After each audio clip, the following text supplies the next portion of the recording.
Pendidikan karakter merupakan jawaban dari tantangan global dalam mempersiapkan putra-putri kita di era modern ini. Madrasah Sakinah Bandung Barat adalah madrasah terbaik yang menerapkan konsep pendidikan karakter berbasis SATM, Sidik, Amanah, Tabligh, Fatonah, dengan tenaga pendidik yang kompeten, fasilitas lengkap dan memadai, berprestasi baik di tingkat regional maupun nasional. Merupakan pilihan tepat bagi pendidikan putra-putri kita menjadi santri jenius generasi insan unggul Sakinah. Tunggu apa lagi? Daftarkan segera putra-putri Anda sebagai santri baru Madrasah Sakinah di RA MI MTS MA, tahfidz anak usia dini, sahabat Quran atau tausaku, serta sekolah pendidikan khusus atau SLB. Info lebih lanjut, klik ppdb.madrasahasakinah.sch.id atau WhatsApp di nomor 0852 8222 8223. Madrasah Sakinah membangun generasi insan unggul Sakinah berkarakter SATF.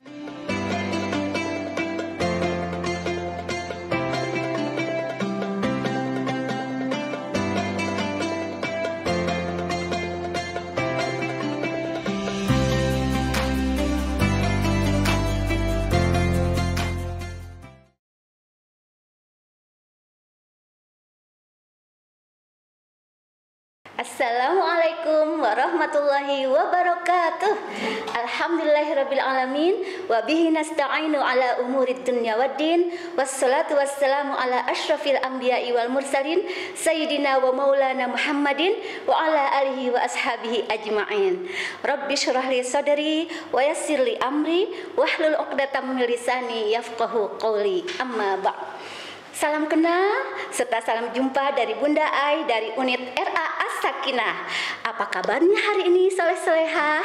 Alhamdulillah luar biasa, tetap semangat, Allahu Akbar.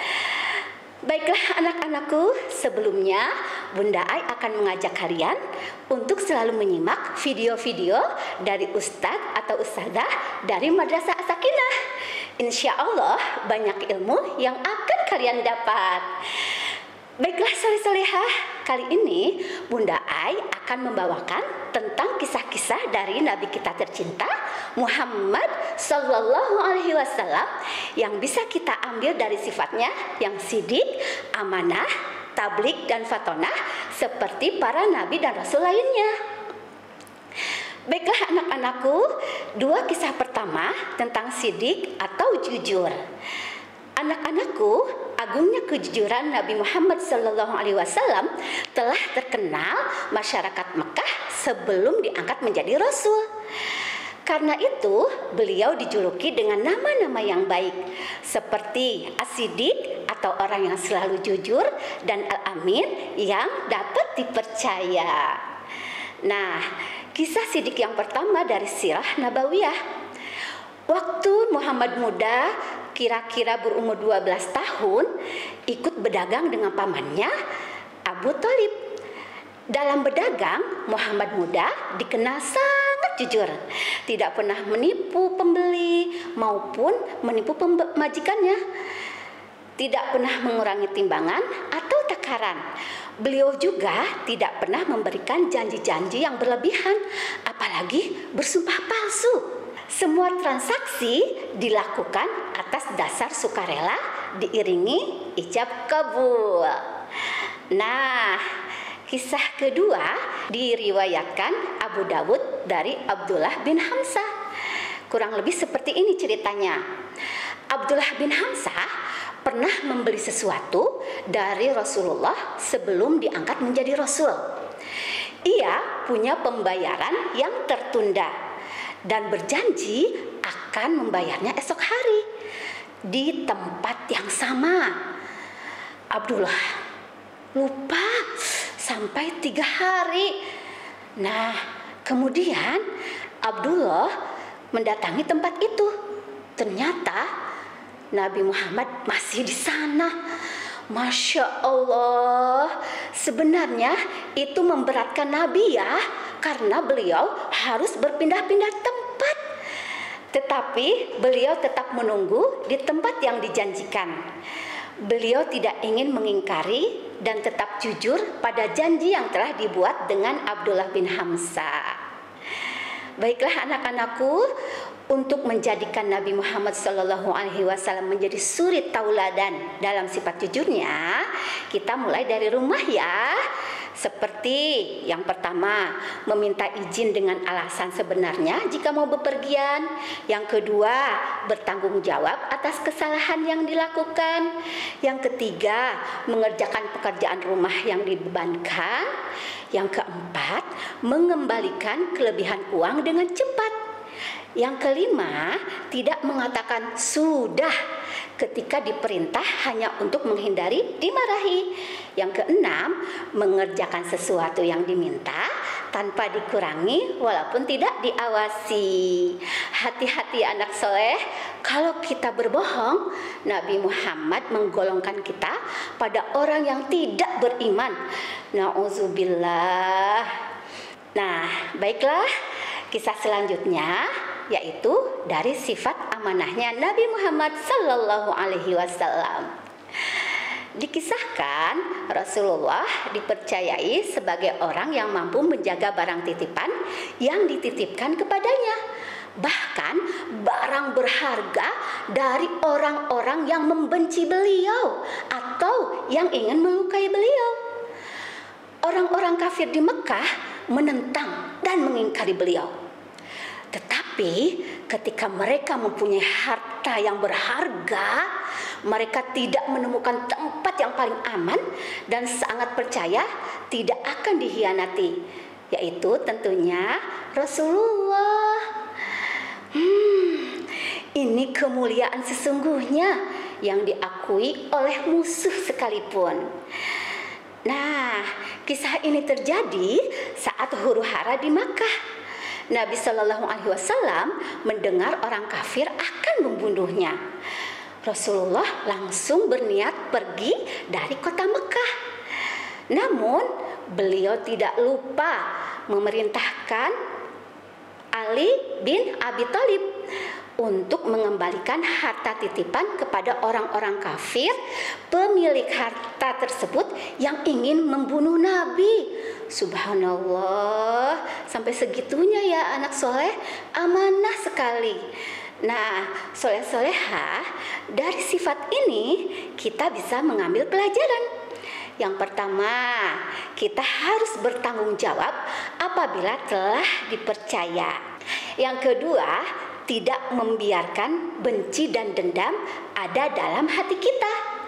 Jadilah kita sebagai orang yang pemaaf. Baiklah, sekarang kita mulai pada kisah selanjutnya dari sifatnya Rasulullah yang tabligh. Dalam menyampaikan risalah Islam kepada keluarga dan sahabatnya, Rasulullah Shallallahu Alaihi Wasallam dan para nabi dan rasul lainnya memiliki sifat tabligh. Sifat ini erat kaitannya dengan sifat amanah yang tidak akan berbuat curang dalam menyampaikan ajaran Allah Subhanahu Wa Taala kepada umat. Maksud dari sifat tabligh yaitu para nabi dan rasul akan selalu menyampaikan wahyu apapun bahaya yang datang kepadanya. Nabi Muhammad menyampaikan hal baik dan buruk atau peringatan agar umatnya senantiasa berbuat kebaikan dan menjauhi larangan-larangan Allah. Kita sering mendengar kisah-kisah nabi-nabi yang mendapatkan ancaman pembunuhan dan lain-lain. Hal serupa dialami Rasulullah yang mendapatkan perlakuan tidak menyenangkan, seperti difitnah, dilempari batu, dilempari kotoran, diusir oleh kaumnya sendiri, bahkan ancaman pembunuhan. Subhanallah, berat sekali ujian Nabi kita tercinta. Tapi Nabi tidak menganggapnya terlalu berat karena selalu yakin bahwa Allah akan senantiasa membantu beliau. Nah, soleh-soleha, dari kisah tadi ada 3 cara meneladani sifat tabligh. Yang pertama, selalu menyampaikan hal yang baik, hindari perdebatan yang tidak berarti. Yang kedua, jika ada orang yang menitipkan salam kepada orang lain, maka sampaikanlah dengan niat menyambung silaturahmi. Yang ketiga, saling menasehati dalam kebaikan. Watawasau bil haqqi watawasau bis sabr. Nah, tapi tentunya saat menasehati kita tidak menyinggung perasaan. Baiklah, sekarang kisah terakhir dari sifat fatonah atau kecerdasan Nabi Shallallahu Alaihi Wasallam. Anak-anakku, Rasulullah Shallallahu Alaihi Wasallam dikenal ummi, yaitu buta huruf, tidak pernah merasakan pendidikan seperti kita. Namun karena mukjizat melalui wahyu yang diberikan Allah, maka tercerminlah beliau sebagai pribadi yang cerdas. Salah satu kecerdasan beliau sudah diketahui bersama, yaitu dapat menghafal wahyu dari Allah berupa Al-Quran yang sering kita baca. Nah, kisah tentang kecerdasan beliau juga terlihat saat memimpin perang melawan orang-orang kafir. Banyak perang yang beliau lalui. Salah satunya Perang Badar. Nah, untuk mengetahui berapa jumlah musuh yang akan dihadapi, beliau hanya bertanya kepada 2 orang pemuda Quraisy yang biasa menghidangkan makanan dan minuman untuk pasukan Quraisy.